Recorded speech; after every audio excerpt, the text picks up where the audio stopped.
Xiaoyan berdiri gagah di atas panggung tinggi. Sekarang aku Xiaoyan akan menjadi penguasa aliansi Dosian. Dan aku ingin mengatakan kepada kalian sesuatu, aku adalah reinkarnasi dari Yang Mulia.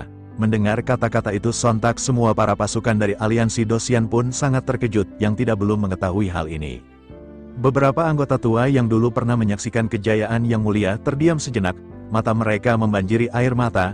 Salah satunya, seorang lelaki berjanggut putih yang berdiri di barisan depan, melangkah maju dengan langkah goyah namun tegas. Kaulah benar-benar dia, Yang Mulia yang pernah menginjakkan kaki di tanah ini. Kita telah menunggu selama ratusan tahun, bahkan mulai berpikir bahwa legenda itu hanyalah khayalan belaka. Kata-katanya seperti bom yang meledak di tengah kerumunan. Mulai dari satu sudut, suara sorak mulai terdengar, Yang Mulia kembali, Yang Mulia kembali, lalu perlahan-lahan menyebar, menggema dan semakin menggelegar hingga menjadi badai suara yang menghanyutkan seluruh aula. Tangan-tangan diangkat ke atas, beberapa orang menangis dengan kebahagiaan, yang lain mengeluarkan teriakan perang yang penuh semangat. Demi semua jiwa yang telah gugur untuk alam sensi, demi masa depan yang akan kita bangun bersama, aliansi Dosian akan bangkit kembali, lebih kuat dari sebelumnya. Siapakah di antara kalian yang bersedia berdiri bersamaku untuk menghadapi segala tantangan yang akan datang? Ribuan suara menjawab serentak, menggema hingga membuat lantai aula bergetar. Semua anggota, kami siap, kami akan selalu setia pada Yang Mulia. Sorak-sorai kembali bergema, kali ini lebih keras dan penuh dengan keyakinan. Cahaya dari mahkota dan tombak menyebar keluar dari aula, menerangi seluruh wilayah aliansi Dosian hingga ke ujung perbatasan. Di kejauhan, gunung-gunung yang dulunya tertutup kabut mulai terbuka, dan burung-burung ajaib mulai terbang berkumpul di atas langit, seolah-olah menyambut kedatangan pemimpin yang baru namun sudah sangat dikenal. Waktu seolah-olah berhenti sejenak, semua orang tahu bahwa pada hari ini, sejarah alam sensi telah berubah arah. Xiaoyan, reinkarnasi Yang Mulia, berdiri di puncak kekuasaan, siap membawa aliansi Dosian menuju kejayaan yang bahkan melampaui masa lalu yang legendaris. Di tengah lautan wajah yang penuh kegembiraan dan kagum, ada satu pasang mata yang hanya memancarkan kesedihan mendalam. Yun Yun berdiri di sudut paling belakang aula, tubuhnya hampir tersembunyi oleh bayangan tiang besar, namun pandangannya tak pernah lepas dari sosok gagah yang berdiri di atas panggung. Matanya menangkap setiap gerakan Xiaoyan, setiap nada suaranya yang menggelegar, ingatan pun mengalir deras seperti sungai yang meluap. Saat mereka bersama di benua Doqi, ketika dia hampir terjatuh dalam bahaya dan Xiaoyan datang seperti malaikat penyelamat, ketika mereka berdiri bersama menghadapi bahaya besar yang mengancam seluruh benua. Suara sorak-sorai yang bergema seolah-olah jauh di kejauhan bagi dirinya, hanya ada satu pemikiran yang menguasai benaknya. Yun Yun berbisik pelan, suara penuh dengan kerinduan dan rasa tidak berdaya. Sudah begitu lama, sejak kita bersama di benua Doqi, kau selalu seperti itu, bukan? Selalu berada di tempat yang paling tinggi, selalu menjadi orang yang menyelamatkan semua orang. Dulu kau menyelamatkan rumahku, sekarang kau menyelamatkan alam sensi ini. Mata mulai berkaca-kaca, namun dia dengan gigih menahan air matanya agar tidak menetes. Saat itu aku berpikir, mungkin suatu hari nanti, aku bisa berdiri bersamamu sebagai teman setia, sebagai seseorang yang bisa membantumu menghadapi segala tantangan. Tapi lihat sekarang, kau adalah reinkarnasi Yang Mulia, penguasa seluruh aliansi Dosian. Sedangkan aku. Dia menghela nafas panjang, melihat ke bawah pada pakaiannya yang sederhana, berbeda jauh dengan kemegahan pakaian para bangsawan yang ada di sekitarnya. Di atas panggung, seolah-olah merasakan pandangan itu, Xiaoyan secara tidak sengaja menoleh ke arah sudut di mana Yun Yun berdiri. Matanya berbinar sejenak, seolah-olah mengenali sosok yang tersembunyi di sana. Namun sebelum dia bisa melakukan sesuatu terlebih dahulu, Yun Yun menyadari bahwa Xiaoyan telah melihatnya. Dia dengan cepat menurunkan pandangan, lalu perlahan-lahan berbalik pergi. Yun pun tiba di sebuah danau air terjun. Ia berbisik sendirian, air mata akhirnya menetes dan jatuh ke atas permukaan batu. Aku tahu kau akan selalu menjadi orang yang hebat, Xiaoyan, dan aku akan selalu merindukanmu. Meskipun aku tahu, tempatku bukanlah di sisimu yang sekarang ini. Semoga kau selalu selamat. Semoga kau bisa membawa kebahagiaan bagi semua orang di alam sensi ini. Cerita pun berpindah lagi kepada Xiaoyan dan mengatakan, mulai sekarang, klan Jin dikeluarkan sepenuhnya dari aliansi Dosian. Suara Xiaoyan dengan kilatan kemerahan yang memancarkan ancaman tak terbantahkan, menatap langsung ke arah barisan anggota klan Jin yang kini terlihat tertegun dan panik. Xiaoyan berjalan turun dari panggung dengan langkah yang lambat, namun penuh tekanan. Setiap langkahnya membuat lantai marmer bergetar. Kalian semua, yang masih mengaku diri sebagai bagian dari klan Jin, dengarkan dengan jelas. Dia berhenti tepat di tengah ruangan, jarak beberapa langkah saja dari barisan mereka. Udara menjadi sangat padat, bahkan sebagian anggota lain merasa sulit bernapas melihat aura kekuatan yang terpancar dari tubuh Xiao Yan. Xiao Yan, suaranya dalam namun menusuk ke dalam hati, seperti genta yang membunyikan hukuman. Klan Jin telah dikeluarkan sepenuhnya dari aliansi Dosian, tidak ada lagi tempat bagi kalian di sini, tidak di dalam aula ini, tidak di wilayah aliansi. Beberapa anggota muda klan Jin mulai gemetar, kaki mereka hampir tak bisa menopang berat tubuh. Namun seorang lelaki tinggi dengan wajah kasar yang tampaknya menjadi pemimpin mereka di sana melangkah maju dengan wajah penuh kemarahan. Jin Hu, suaranya menggumam namun terdengar jelas, kau tidak berhak, klan Jin telah menjadi tulang punggung aliansi selama ratusan tahun, tanpa kita, aliansi tidak akan pernah mencapai kejayaan seperti sekarang.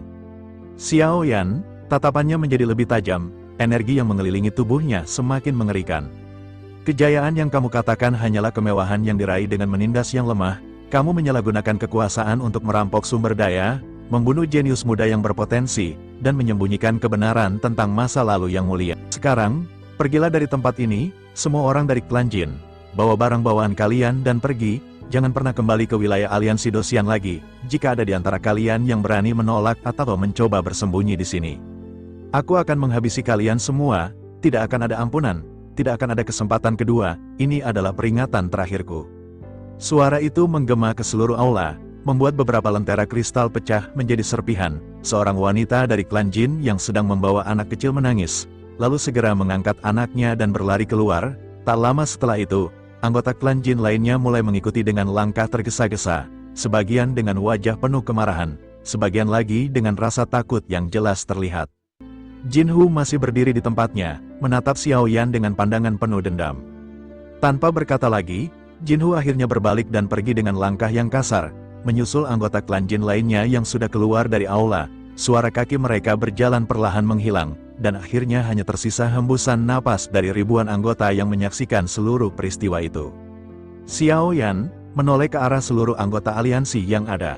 Untuk yang tersisa, kita punya pekerjaan besar yang harus diselesaikan. Mari kita mulai membangun aliansi Dosian yang baru, yang benar-benar untuk semua orang. Sorak-sorai yang lebih kuat dari sebelumnya segera meledak, menggema hingga menghapus kesan dingin yang ditinggalkan oleh kepergian klan Jin. Setelah klan Jin menghilang dari pandangan mata, wajah Xiao Yan yang baru saja penuh kemarahan kini berganti dengan ekspresi yang penuh perhatian. Ia berbisik pelan, matanya menatap jauh ke arah lorong belakang aula. Wakil pemimpin Cao Cao, sejak aku datang ke aliansi Dosian, tak pernah melihatmu muncul. Aku tahu mereka tidak akan pernah membiarkanmu hidup dengan bebas jika kau terus membantuku. Tanpa berlama-lama, Xiao Yan segera meninggalkan aula besar, menyusuri lorong-lorong yang semakin sempit dan sunyi menuju kediaman yang dulunya milik Jin Wuye, pemimpin klan Jin yang kini telah mokat. Dinding-dinding koridor di sini dihiasi dengan simbol-simbol kultivasi hitam yang mengeluarkan energi dingin, namun tidak mampu menggoyahkan langkahnya yang mantap. Setelah sampai di depan pintu kediaman Jin Wuye, Xiao Yan hanya perlu mengeluarkan sedikit energi dari tubuhnya untuk membuat pintu kayu mahkota itu hancur berkeping-keping. Ruangan di dalamnya penuh dengan barang berharga dan buku-buku kultivasi rahasia. Namun dia tidak peduli dengan semuanya. Dia berdiri di tengah ruangan, menutup mata, dan mulai menjalankan ritual pencarian jejak jiwa yang dia pelajari dari warisan yang mulia. Cahaya keemasan mulai menyebar dari tubuhnya, membentuk lingkaran energi yang semakin membesar hingga meliputi seluruh kediaman. Setiap inci ruangan diperiksa oleh energi itu, mencari kesan keberadaan sosok yang dicarinya. Dalam keadaan meditasi, suaranya seperti getaran yang mengalir di udara. Jejak jiwa, setiap makhluk yang pernah berada di suatu tempat akan menyisakan kesan jiwa yang tak bisa dihilangkan. Tunjukkan padaku di mana kamu berada, Cao Cao.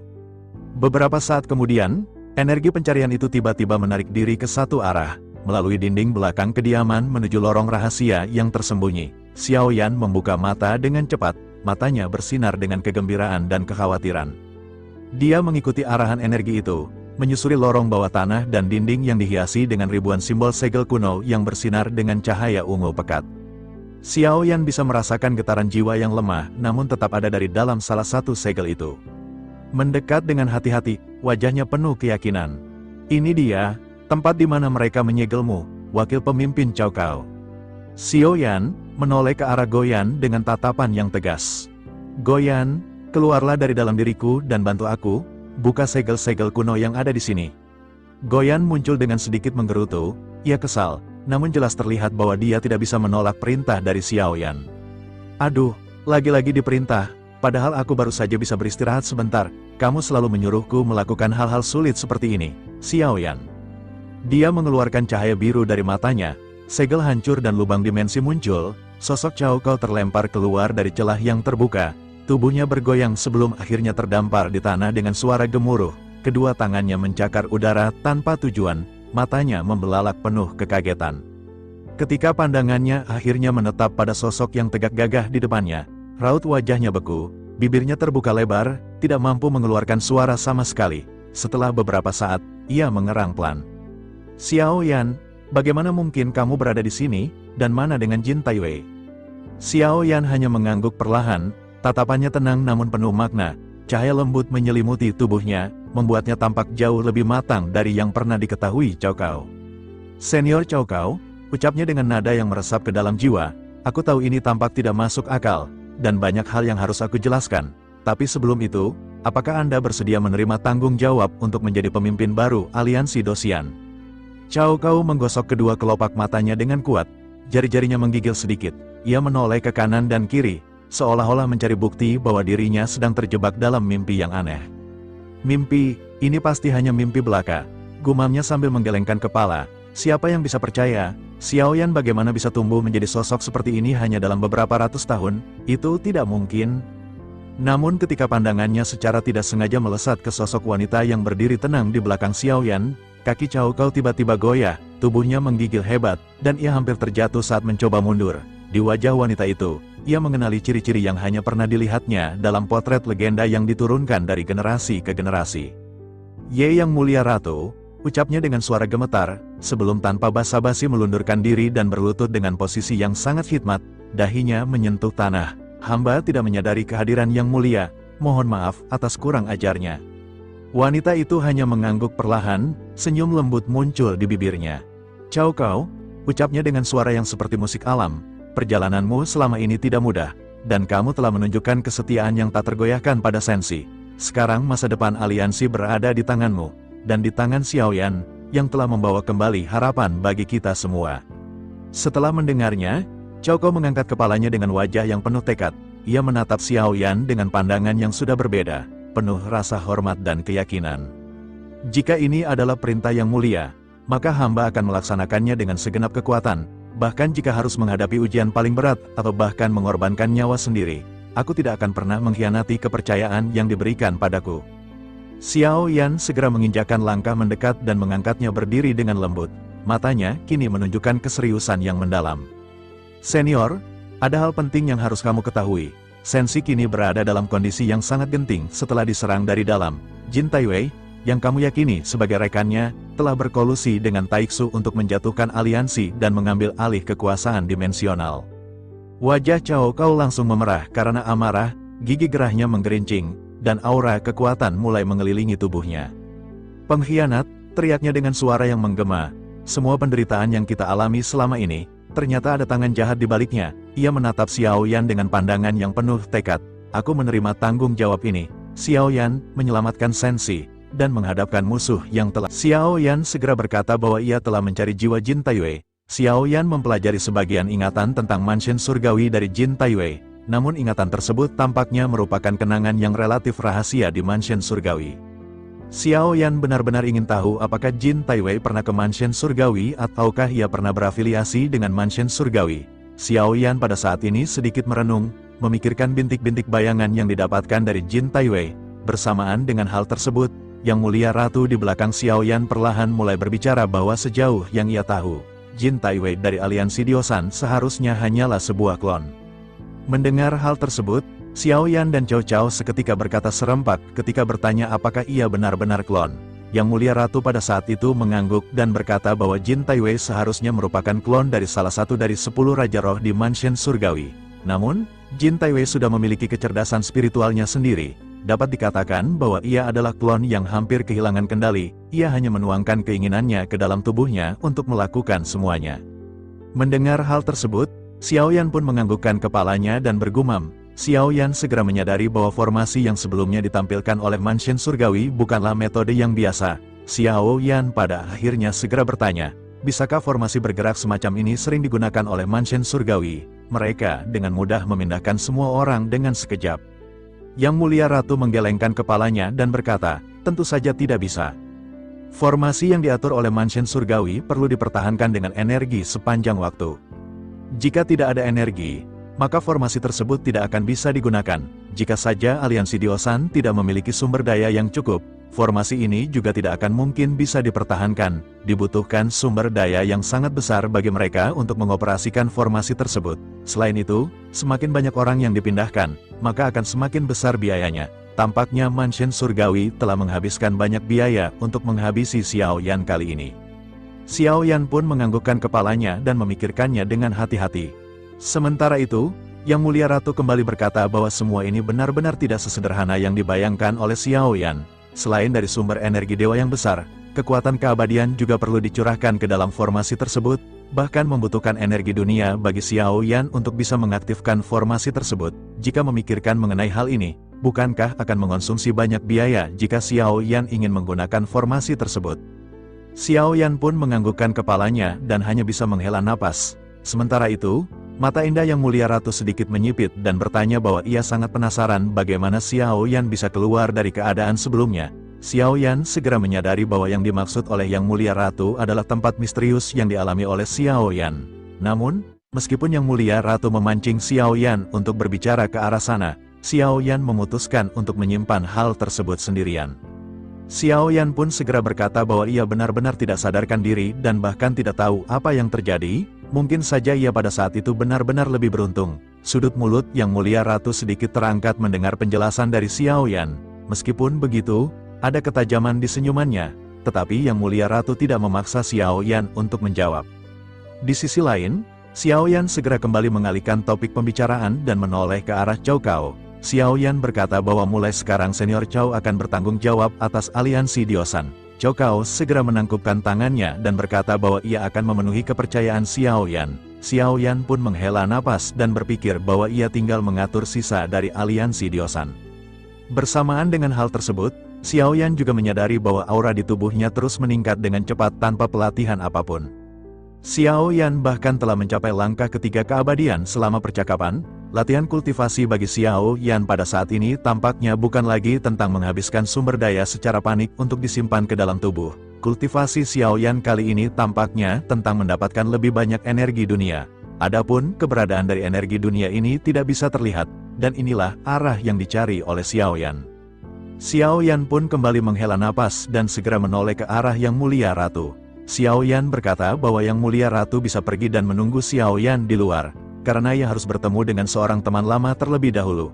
Begitu selesai berbicara, Xiao Yan segera bergegas meninggalkan Yang Mulia Ratu. Sementara itu, Sang Ratu mengangguk dan menjawab dengan sederhana. Xiao Yan pada akhirnya melangkah maju dan benar-benar menghilang dalam sekejap dari pandangan Yang Mulia Ratu. Sementara itu di surga ke-6, terlihat ada gua khusus. Di tempat ini ada air terjun yang tergantung di cakrawala, serta paviliun bunga dan tanaman yang tampak seperti surga yang diinginkan setiap orang. Tempat ini juga sangat sepi, terkecuali sesosok cantik yang pada saat ini berdiri di bawah air terjun. Sosoknya memegang pedang panjang di belakangnya sambil memandangi air terjun seolah ia sedang memikirkan sesuatu. Rambut sosok tersebut tertiup angin dan si gadis tampaknya menyadari sesuatu. Tubuhnya yang halus sedikit bergetar. Sosoknya seketika berbicara ketika bertanya apakah itu adalah Xiao Yan. Pada saat ini, sebuah suara yang sangat familiar di telinganya kembali terdengar di belakang si gadis. Sosok Xiao Yan yang baru saja muncul berkata bahwa ini memang Xiao Yan. Gadis yang ternyata adalah Yun Yun itu segera menggigit bibir merahnya dengan ringan sebelum akhirnya bertanya mengapa Xiao Yan masih di sini untuk menemuinya. Xiao Yan berbicara bahwa ia ingin berbicara dengan Yun Yun. Yun Yun pun seketika menoleh menatap ke arah pria yang ternyata adalah Xiao Yan yang tersenyum ketika menatap ke arahnya. Yun Yun bisa merasakan adanya fluktuasi yang muncul di mata Xiao Yan yang pada saat ini masih terlihat tenang. Yun Yun sedikit terkejut, tetapi meskipun begitu, ia tetap terlihat tenang. Yun Yun pada akhirnya mengajak Xiao Yan untuk bergegas ke paviliun. Yun Yun mempersilakan Xiao Yan duduk dan menyediakan teh untuk minum bersama. Keduanya memulai perbincangan santai dengan membahas teh yang mereka minum. Sesaat setelah itu, Xiao Yan terlihat memiliki ekspresi yang dipenuhi dengan kesedihan. Xiao Yan segera menjelaskan kepada Yun Yun bahwa benua Douqi telah menghilang. Yun Yun seketika menatap ke arah Xiao Yan dengan penuh kekagetan. Yun Yun segera bertanya apakah sesungguhnya yang telah terjadi. Siapakah yang memiliki kemampuan untuk bisa menghancurkan dunia? Mata indah Yun Yun melebar, ketenangan serta kebijaksanaannya menghilang. Bagi Xiao Yan dan Yun Yun, benua Douqi adalah kampung halaman mereka. Meski ribuan tahun telah berlalu dan segalanya telah berubah, tempat tersebut sepertinya masih menjadi kenangan di dalam jiwa terdalam masing-masing. Namun sekarang, kenangan tersebut tampaknya benar-benar menghilang bersamaan dengan rumah mereka yang hancur. Yun Yun tiba-tiba menunjukkan ekspresi sedih dan untuk sesaat tidak tahu harus berbuat apa. Sementara itu, Xiao Yan lanjut menjelaskan bahwa dunia asing menyerbu kehampaan Laut Barat. Selain benua Douqi, benua Douqi juga telah dihancurkan lebih awal. Yun Yun kembali terkejut dan bergumam, bisakah dunia luar menghancurkan sebuah dunia? Jika begitu permasalahannya, bukankah itu sangatlah kuat? Yun Yun sesungguhnya benar-benar telah berkembang sangat pesat. Ia telah diwarisi oleh Dewa Bunga dan dilatih oleh Mei Ling setelah memasuki aliansi Diosan. Kekuatannya telah meningkat, tetapi setelah mendengar berita dari Xiao Yan, ia masih mengira bahwa apa yang terjadi pada saat ini hanyalah sebuah ilusi. Ia juga berpikir bahwa meskipun kecepatan kultivasinya sangat cepat, tapi ketika melihat Xiao Yan yang berdiri di atas 10.000 orang dengan mata penuh hormat, Yun Yun menyadari bahwa ada kesenjangan yang jauh antara dirinya dengan Xiao Yan. Yun Yun termenung sebelum akhirnya merasa bahwa perasaan ini sangat familiar. Yun Yun seketika menoleh ke belakang dan menyadari bahwa pemuda yang pada saat itu berada di dalam gua, yang hanya bisa menatapnya bertempur dengan Raja Singa bersayap ametis, telah tumbuh menjadi semakin kuat, identitasnya juga telah berubah, dan Yun Yun hanya bisa menatap ke arah Xiao Yan dengan tatapan kosong. Selanjutnya, Yun Yun menundukkan kepalanya dan bergumam perlahan. Ia berkata bahwa ia pernah berpikir akan menghabiskan seluruh hidupnya di benua Douqi, tetapi ia tidak pernah menyangka akan dapat mencapai titik ini. Terlalu banyak hal yang telah terjadi yang tidak ada hubungannya dengan Yun Yun. Sejujurnya, Yun Yun iri melihat mereka yang bisa melihat akhir hidup masing-masing. Setidaknya mereka tidak akan bingung dan tidak akan merasa kesepian. Yun Yun termenung dan sesungguhnya tidak memiliki banyak pikiran rumit seperti Xiao Yan, ia hanya merasa tidak bahagia di dalam kehidupannya. Sementara itu, Xiao Yan juga segera menundukkan kepalanya karena menyadari bahwa apa yang dimaksud oleh Yun Yun adalah mengenai perasaannya. Xiao Yan pun segera berkata bahwa memiliki kekuatan berarti mengambil tanggung jawab. Ini adalah harga untuk mendapatkan kekuatan dan tidak satupun di antara mereka bisa menghindarinya. Begitu selesai berbicara, Xiao Yan segera mengeluarkan 2 toples minuman dewa kuno dari tangannya. Xiao Yan lanjut berkata bahwa menurutnya teman lama tidak boleh minum teh saat bertemu, seharusnya teman lama meminum anggur berkualitas ketika mereka berjumpa. Yun Yun memandang ke arah Xiao Yan dengan serius dan matanya yang indah sedikit melengkung. Yun Yun tersenyum dan menganggukkan kepalanya sebelum akhirnya dua-duanya seketika meminum anggur yang dibawa Xiao Yan. Meskipun anggur ini benar-benar pedas, tetapi tampaknya hanya dengan cara inilah emosi sebenarnya di dalam hati mereka bisa meledak.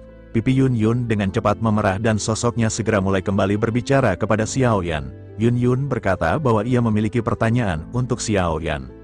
Xiao Yan pun tersenyum dan berkata akan menjawab sebaik mungkin.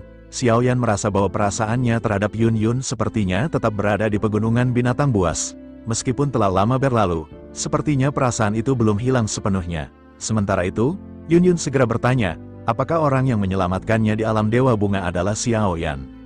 Xiao Yan segera menjawab dengan tegas bahwa itu tidak dilakukan olehnya. Xiao Yan sengaja menyembunyikan hal tersebut dari Yun Yun. Ia tidak bisa memberitahu Yun Yun karena ia telah melakukan perjalanan melalui waktu untuk menyelamatkannya.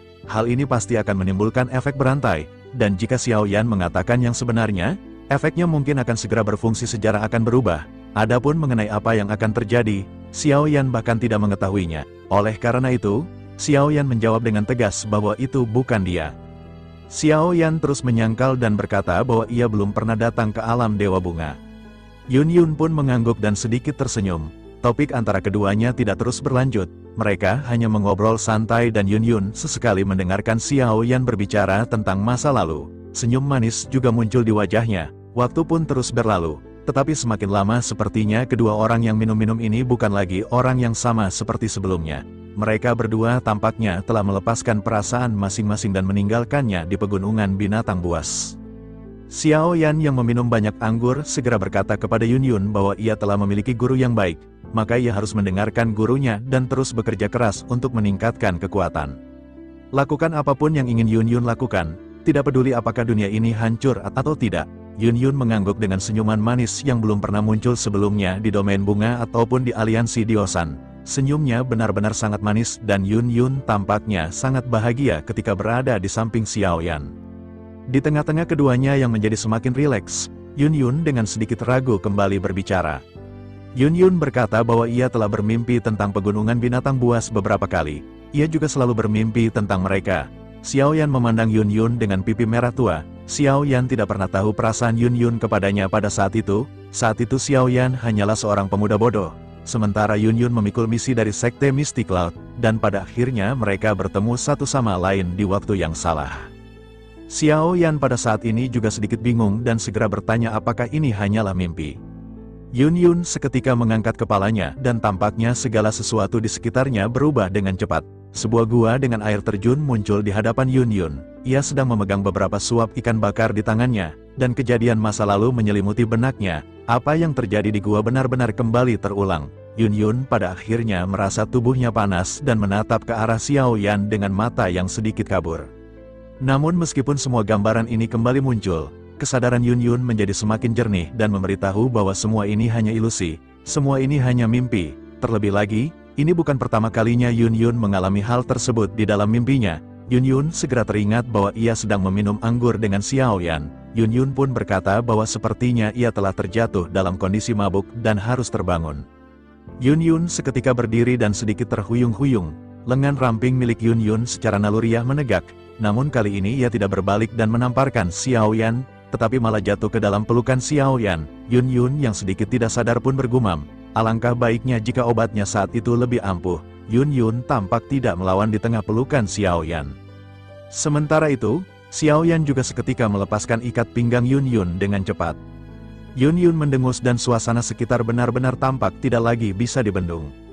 Yun Yun hanya bisa berpikir di dalam hatinya mengapa ia masih belum bisa bangun, mengapa ia masih belum bisa tersadar sepenuhnya. Ia hanya bisa merasakan perasaan tak berdaya di sekujur tubuhnya yang menjadi semakin kuat. Panas di tubuhnya seakan tidak bisa terkendali. Rok polosnya seolah terkelupas secara alami karena kulitnya terlalu halus. Tubuh Yun Yun pada akhirnya terekspos seluruhnya, sementara lengan kuat Xiaoyan langsung mendorong Yun Yun ke bawah. Kedua mata saling bertemu dan sepertinya keduanya benar-benar kehilangan akal. Yun Yun pada akhirnya kembali bergumam dengan suara rendah bahwa mimpi ini sangat terlihat nyata. Yun Yun menjadi semakin rileks sebelum akhirnya suara erangan tiba-tiba terdengar. Yun Yun menggigit bibir bawahnya, ia tampaknya benar-benar sangat santai dan tidak lagi mempertahankan harga dirinya sebagai pemimpin dari Sekte Mystic Cloud. Oleh karena itu, ia tidak mencoba menekan suaranya yang pada akhirnya bergema keluar gua. Adegan ini berlangsung cukup lama, dan entah berapa lama hal tersebut berlalu, pada akhirnya wajahnya masih terlihat memerah dan matanya menunjukkan ekspresi kesepian karena di hadapannya sosok Xiaoyan benar-benar telah menghilang. Yun Yun pun bergumam, apakah Xiaoyan benar-benar sudah pergi? Yun Yun melihat sekeliling dan melihat sebuah catatan yang digeletakkan di atas meja batu. Ia segera mengambil dan melihat isinya. Rona merah di wajah Yun Yun seketika menjadi semakin intens saat membaca tulisan peninggalan Xiaoyan. Xiaoyan berkata bahwa kali ini Yun Yun tidak menolak Xiaoyan. Dengan begitu maka cerita di antara mereka belum berakhir. Teruslah menjadi kuat dan lakukan apapun yang ingin dilakukan oleh Yun Yun. Setelah semuanya tenang, jika Yun Yun bersedia, maka Xiaoyan akan mendatanginya lagi. Yun Yun tersipu. Dan di bawah catatan itu, Xiaoyan juga meninggalkan cincin penyimpanan. Yun Yun segera mengambilnya dan sedikit tersenyum. Selain dari sejumlah besar pil origin, ada juga sepotong armor bagian dalam. Ini disiapkan khusus oleh Xiaoyan untuk Yun Yun yang senang menggunakan armor bagian dalam yang pas. Menyadari hal tersebut, Yun Yun benar-benar merasa tersentuh dan matanya berbinar. Sementara itu, di lantai atas dari Paviliun 9 Surgawi yang merupakan aula paling megah, terdapat ratusan sosok yang berdiri di sana. Mereka semua adalah anggota kelopak bunga yang merupakan tulang punggung dari aliansi Diosan. Ada juga sosok yang berdiri di hadapan mereka, yaitu Xiaoyan. Mata semua orang terfokus pada Xiaoyan karena sebelum meninggalkan aliansi, ia harus membuat beberapa penjelasan. Xiaoyan segera berkata agar semua orang mendengarkan perkataannya. Sementara itu, Chokao yang berdiri di samping Xiaoyan menatap ke arah sosok-sosok di hadapannya dengan sedikit bingung. Wajah-wajah mereka sepertinya sering terlihat di aliansi Diosan namun tampak tidak mencolok. Dan ada juga di antara mereka yang tidak pernah terlihat sebelumnya. Kembali ke Xiao Yan yang tampak serius, ia berkata bahwa ia tidak akan tinggal di aliansi Diosan untuk saat ini. Mulai sekarang, Senior Cao Cao untuk sementara akan menjabat sebagai pemimpin aliansi, sehingga perintahnya harus dipatuhi. Begitu selesai berbicara, Xiao Yan menoleh ke arah Cao Cao dan berkata bahwa aliansi Diosan perlu tumbuh menjadi lebih kuat. Mereka harus menyerap lebih banyak orang jenius dan orang kuat untuk membentuk pasukan yang benar-benar terlatih.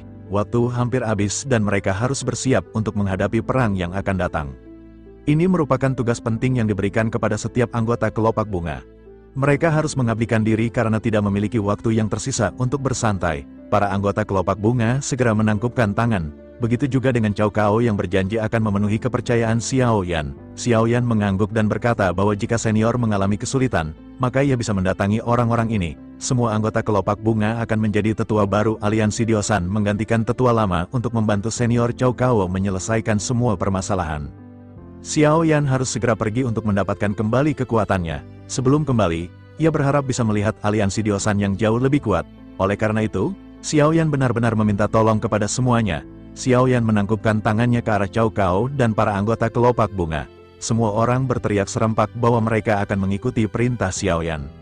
Setelah menyelesaikan serangkaian pengaturan, Xiao Yan meninggalkan sejumlah besar sumber daya untuk aliansi Diosan sehingga para pendatang baru dan orang jenius dapat melihat harapan untuk meningkatkan kekuatan. Dengan teknik segel dari Goyan, banyak ilusi yang tertinggal dari Jin Taiwei dihancurkan oleh Xiao Yan. Ia memutuskan menggunakan metode yang berbeda untuk meningkatkan kekuatan anggota aliansi. Xiao Yan juga membutuhkan lebih banyak kekuatan untuk bersiap menghadapi pertempuran besar.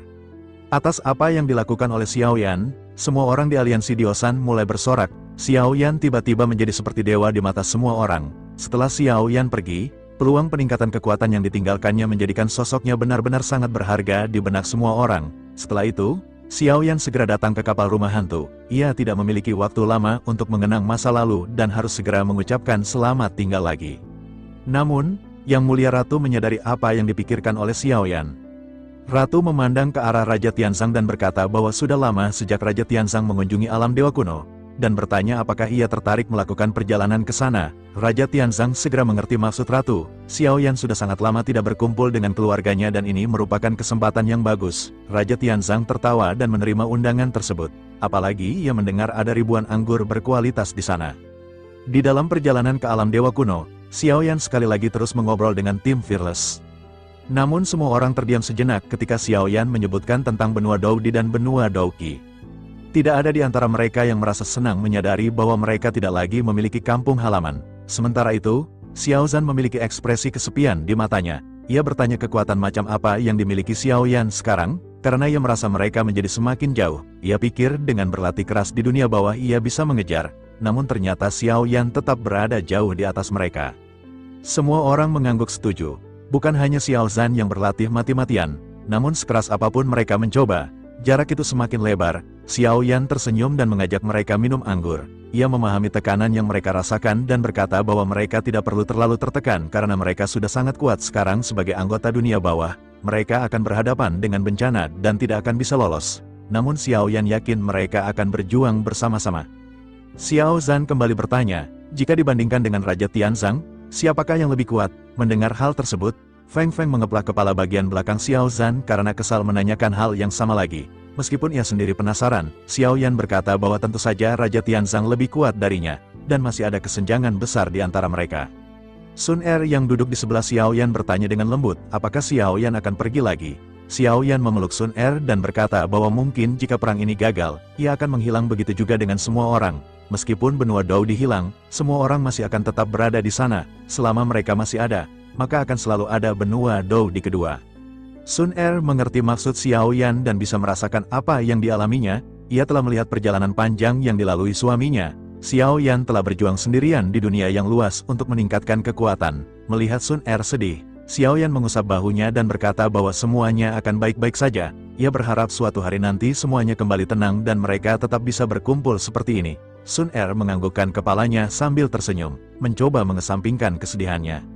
Cerita masih berlanjut dengan Xiao Yan yang pada saat ini berbincang-bincang dengan semua anggota dari tim Fearless. Yang Mulia Ratu pada saat ini tidak berniat untuk mengganggu Xiao Yan yang sedang temu kangen. Sebaliknya, ia menunggu Xiao Yan mengambil inisiatif untuk menghampirinya. Yang Mulia Ratu sadar bahwa Xiao Yan pasti akan datang kepadanya karena ada terlalu banyak hal yang harus ditanyakan.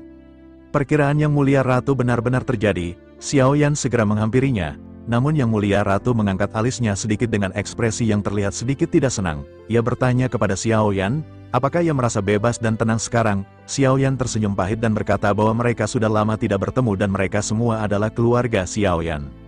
Xiao Yan tidak ingin banyak basa-basi. Ia segera lanjut berkata bahwa ada beberapa pertanyaan yang ingin ditanyakan kepada Yang Mulia Ratu. Menurutnya hanya Sang Ratulah yang bisa menjawabnya. Xiao Yan bertanya, mengapa Yang Mulia Ratu membiarkan Raja Roh itu pergi? Akan ada kemungkinan di masa depan mereka kembali menyerang dan menekan saya.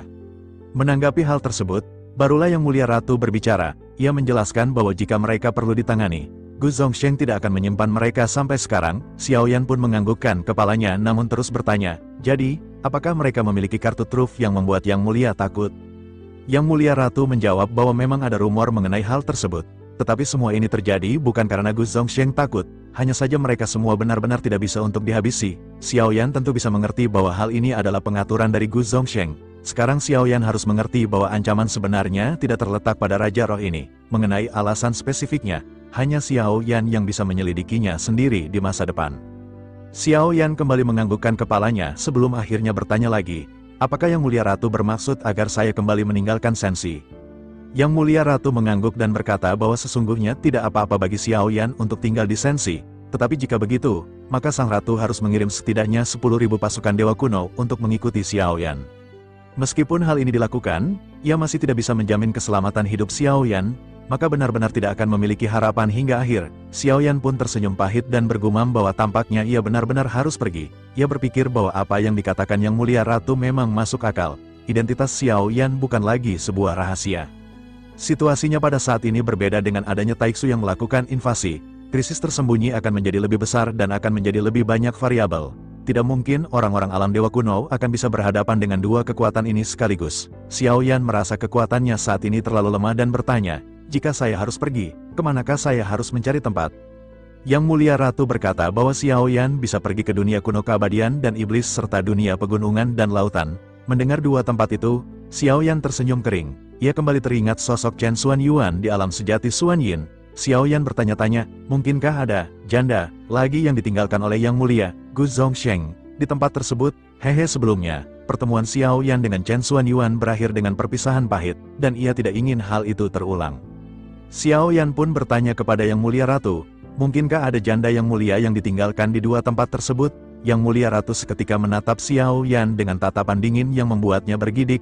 Yang Mulia Ratu balik bertanya apakah Xiao Yan masih belum menyelesaikan apa yang diinginkannya.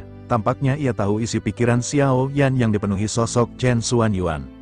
Xiao Yan merasa malas membahas hal tersebut dan segera mengalihkan topik pembicaraan ke arah alam kuno keabadian dan iblis. Yang Mulia Ratu menyipitkan matanya dan berkata bahwa Xiao Yan harus menjawab pertanyaannya jika ingin tahu lebih banyak. Xiao Yan terdiam, baginya baik Chen Xuan Yuan maupun Yang Mulia Ratu adalah dua wanita yang sangat sulit dihadapi. Melihat Xiao Yan terdiam, Yang Mulia Ratu menggertakkan giginya namun memutuskan untuk menyimpan pertanyaan itu untuk nanti. Xiao Yan menghela napas lega, ia mengaku tidak memiliki keyakinan bisa meningkatkan kekuatan dengan cepat di dunia manapun. Yang Mulia Ratu mengerutkan kening. Mengapa tidak memiliki kepercayaan diri sebagai reinkarnasi Yang Mulia? Yang Mulia Ratu menyarankan agar Xiao Yan pergi ke dunia kuno keabadian dan iblis terlebih dahulu. Dunia tersebut mungkin tampak buruk, tetapi dulunya sangat kuat. Selain itu, Yang Mulia Ratu menambahkan dengan nada tajam bahwa Xiao Yan juga bisa membunuh wanita yang tidak memuaskan. Di tempat itu, Xiao Yan tercengang mendengar kalimat terakhir tersebut. Yang Mulia Ratu menjelaskan bahwa dunia kuno keabadian dan iblis pernah menginvasi Sensi tetapi dikalahkan oleh Yang Mulia.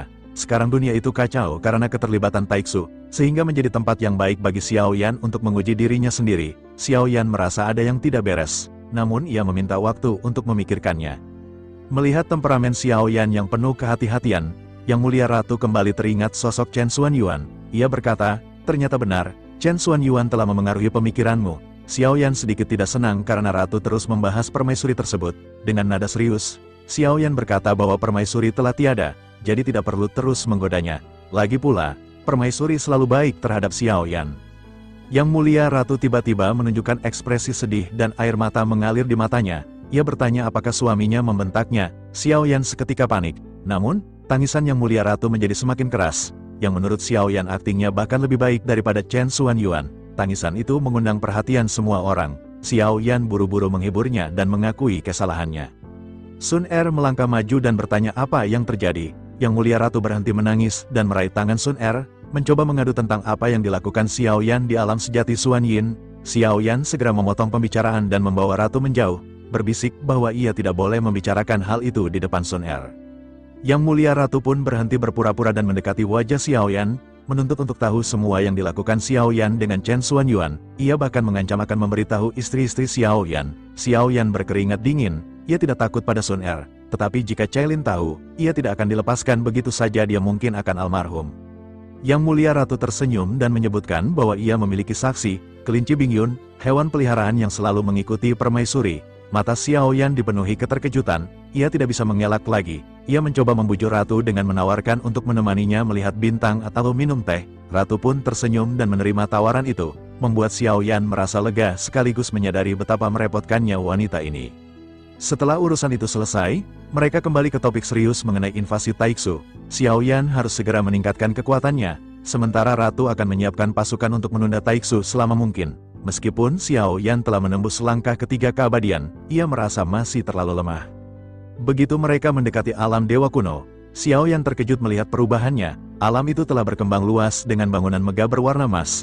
Ratu menjelaskan bahwa mereka telah menggabungkan kekuatan untuk menarik lebih banyak orang berbakat. Xiao Yan juga lega mengetahui orang-orang dari benua Douqi dan benua Doudi telah dipindahkan ke tempat aman di kehampaan selatan. Singkat cerita, mereka sampai di paviliun megah. Xiao Zhan tiba-tiba berteriak melihat sebuah patung emas yang sangat tampan yang ternyata adalah patung Xiao Yan. Xiao Yan merasa malu karena sepanjang jalan orang-orang menunduk hormat kepadanya gara-gara patung itu. Mereka akhirnya sampai di sebuah kediaman bertuliskan Xiao Mansion. Tempat itu sangat indah, dipenuhi bunga dan aroma tanaman obat. Tiba-tiba, angin kencang bertiup dan sebuah bayangan merah melesat menyerang Xiao Yan. Xiao Yan berhasil menangkap lengan sosok tersebut, yang ternyata adalah Cailin. Xiao Yan tersenyum dan memeluk pinggang halus Cailin, mengabaikan kemarahannya.